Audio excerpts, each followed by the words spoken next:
ओम श्री लक्ष्मी नरसिंह स्वामिने नमः। वृथोद्भुल्लविशालाक्षं विवक्षक्षयदीक्षितं निनाथद्रस्तविश्वाण्डं विष्णुम् उग्रं नमाम्यहम्। शर्वैरवध्यतां प्राप्तं शबलौघं दिदेशूदं नहाग्रै सकलीचक्रे यस्तं भीरं नमाम्यहम्। पदावष्टपथपातालं मूर्धाविष्टद्विढवं भुजप्रविष्टाक्षदिशं महाविष्णुं नमाम्यहम्। ज्योतिं क्षयर्गेन्दो नक्षत्रज्वलानादिन्यनुग्रहाद् ज्वलन्ति तेजसा यस्य धं ज्वलन्तं नमाम्यहम्। सर्वेन्द्रियैरविना सर्वं सर्वत्र सर्वथा यो जानाति नमाम्याद्यं तमहं सर्वतोमुखम्। नरवत्सिंहवच्चैव यस्य रूपं महात्मन महाषडं महादंशं धं नरसिंहं नमाम्यहम्।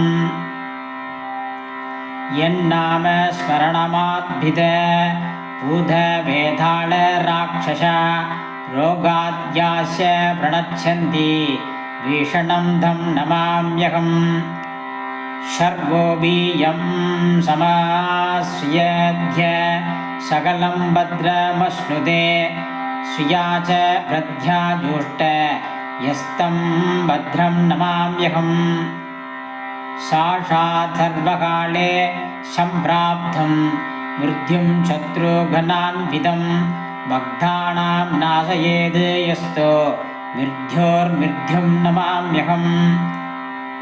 नमस्कारात्मकं यस्मै विधाय आत्मनिवेदनं दयग्धतो कोकिलान् कामान् अस्नन्दं तं नमाम्यहम्।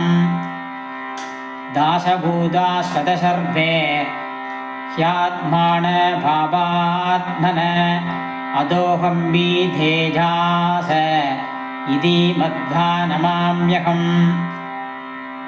शङ्करेण आदरात् प्रोक्तं पदानां तद्निर्णयं त्रिसन्ध्यं ह्य पठेद्यस्य शीर्विदयायुष्वर्धते। उग्रं वीरं मगाविष्णुं ज्वलन्तं सर्वतोमुखं नरसिंहं भूषणं भद्रं मृत्युर्मृत्युर्नमाम्यहम्। उग्रं वीरं मगाविष्णुं ज्वलन्तं सर्वतोमुखं नरसिंहं भूषणं भद्रं मृत्युर्मृत्युं नमाम्यहम्। उग्रं वीरं मगाविष्णुं ज्वलन्तं सर्वतोमुखं नरसिंहं भूषणं भद्रं मृत्युर्मृत्युं नमाम्यहम्। श्रीमते श्रीलक्ष्मीनरसिंहपरब्रह्मणे नमः। ॐ श्रीयै नमः। ॐ भूम्यै नमः। ॐ नीं नीलायै नमः।